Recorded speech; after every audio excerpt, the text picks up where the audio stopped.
Okay, so we're gonna try this again because nobody tells you how hard it is to set this shit up. But it makes it look real easy, you know, it's the magic of TV.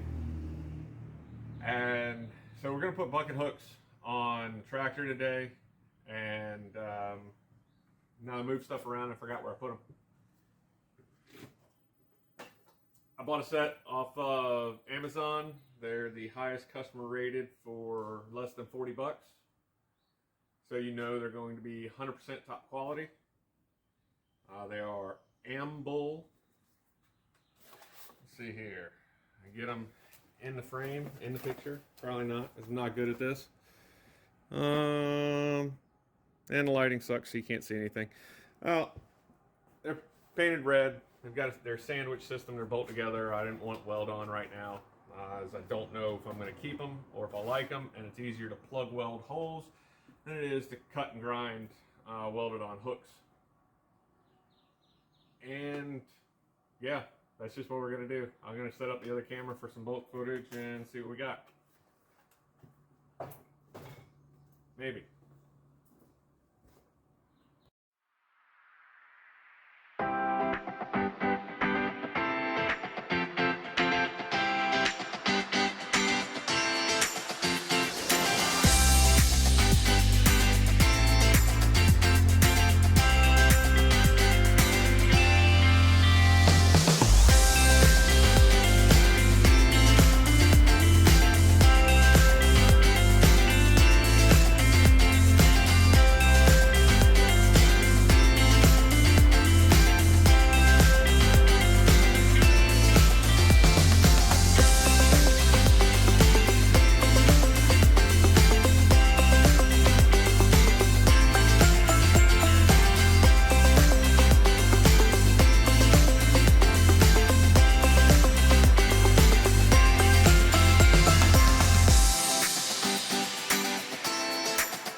Okay, so we came back after a little bit of time so that the paint could dry up on the holes. I didn't want to just shove the bolts in without having the bare metal on there. These did come with lock nuts, but I also added a little bit of blue thread locker to it, just medium strength thread locker. You know, installation on these is ridiculously simple. Anybody can do it. The bolts are a bit long, but overall, I mean, I doubt you're really getting much of anything stuck up underneath that lip. If you are, you know, God help you. While I was waiting for the paint to dry, I decided I was going to grease up some of these fittings. Now, this truck, what truck? Jesus. This tractor, when I got it, was at like 378, 380 hours. I put about 20 hours on it, I guess. Where are we sitting at? I don't know. What are we at? 395? So yeah, I put a decent number of hours on it. So I was just kind of going through and popping grease in. And you don't pay attention to the fact that that grease hose is, you know, the shielding's busted off. The hose actually is only like 3 months old, and it wasn't even cheap Harbor Freight hose. This was like name brand hose, so quality with a K. But I guess nobody ever wanted to reach down there to grease them and I popped it on and I started trying to pump, and of course it's way tight. I think the Zerk needs to come out and get cleaned, but I can't get the fitting off, at least not with the bucket like this. So I got to start it up, move it, and see if I can't get like a different position or something on there, and go from that point. I don't know, but this is the hook install. They super fast, super easy. Not expecting the best in the universe out of them, but I'm also not like trying to do anything more than maybe use them to help pull some posts or T-stakes, and maybe I'm really thinking about getting a set of clamp-on pallet forks so that I can do, or not so that I can do, but to help with pulling like truck beds and things like that, and a set of chains just to keep the, ooh, that was bad. I just flung my hand all up in there. But a set of chains to help just keep the forks strapped to the bucket instead. They usually just have like one bolt down at the end that sandwiches them in like a C-clamp. And they work for light duty stuff. Picking up a truck bed is definitely within their wheelhouse. But yeah, it's nice to be able to chain from the pallet fork up to the back of the bucket and give it just that extra little bit of stability. So now let me go see if I can actually get this silly grease gun off of the grease fitting. How much of a headache that's going to be.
All right. Well, all that fun is done. So that grease fitting pulled out, and based on the condition of the pin, because I had to remove the pin, replacing the grease fitting was easy. It didn't actually strip it out, so I had some self-tapping replacements, and it fit, and it was nice, and it got tight. When I tried to pump it up full of grease, though, grease was coming out between the fitting and the pin body. So I ended up pulling the pin out, and it was just the grease that was in the pin body, because there's a little gap between where the Zerk stops and where the floating pin actually is. So the pin body wall is thicker. That way you don't get interference between the pin and the Zerk. It had been so long since that thing was actually properly greased that it had packed up in the hole, and it wasn't allowing grease to come through. It actually plugged itself shut, so it was kind of like, you know, trying to pump grease into a solid brick wall. There was no opening for the grease to go into. So pulled the pin, cleaned it up a little bit with brake clean and Scotch-Brite, put the fitting all the way back in, slid the pin back in. Now it took grease. You can see, maybe, yeah, you can see where the grease is coming out there. These bolts are loosely fitted with nuts. This one, let's see, can I show it? Can you see? Yeah, this one looks like it's just got Loctite on it. The other one looked like it had a little bit, something a little different. I don't know. I went back in and used an all-metal lock nut. These are a little different than Nylox, but they accomplish the same thing. These, in my personal opinion, let the ATV go by.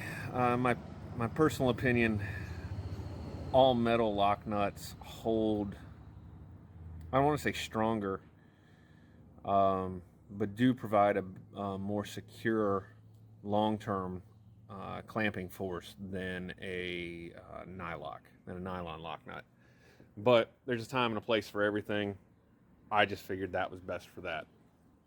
Greased up all the cylinders, greased up the 3-point cylinders, and so everything should be pretty good to go. I did find yesterday, when I got done using it, was doing a walk around, that both the inner rod boots are just ripped out completely. So I'm going to have to check with Massey and see if it's going to be an assembly or a single piece. I know it's a hydraulic ram steering, and I have a little bit of familiarity with them off of forklifts and some other types of earth moving equipment. Not specifically, you know, utility or farm tractors. And some manufacturers, when you buy them, even in the Exploded View parts breakdown, it's one unit from ram to knuckle. Other ones, it's 2 units, and then the third one is you can buy it two individual pieces or one continuous piece. You know, it just depends on how deep your pockets are. I'm gonna have to figure out how much that's gonna run, because those do need to be tended to. You definitely don't want to be out doing stuff and then have your steering components fail. You know, you think it's creepy in a car when your steering components fail. It's just as bad, if not worse, sometimes when you're on a piece of equipment, especially if you're on a piece of equipment, you're on an embankment, or you're loaded up, and you know, your steering breaks. You know, it's no fun. It's just no fun. But that should do it for this. I don't really know what's going to be next. Producing content is expensive, and this is a hobby for me, so I'll probably just be incorporating a lot of stuff like this, like, you know, adding BS bucket hooks, or doing general maintenance-y type things. And I don't know, like I say, it's a hobby. I'm not really going for a super big amount of subscribers. It just gives me something to do, since I am young and I did retire early, and I don't really want to go be gainfully employed. Well, I shouldn't say gainfully employed. I don't want to go work for anybody else again. I'm kind of tired of it, and I'm rather lazy, so I don't think I want to be self-employed either. Yeah, I need something to do, and we'll just have to figure it out. I do have some project stuff lined up for the Dodge here soon, but I don't know when I'm going to get to it. So, okay, everybody, these are the Ambull, Ambull, Ambull hooks. And if they fail in 10 seconds, I will be sure to let everybody know. All right, have fun.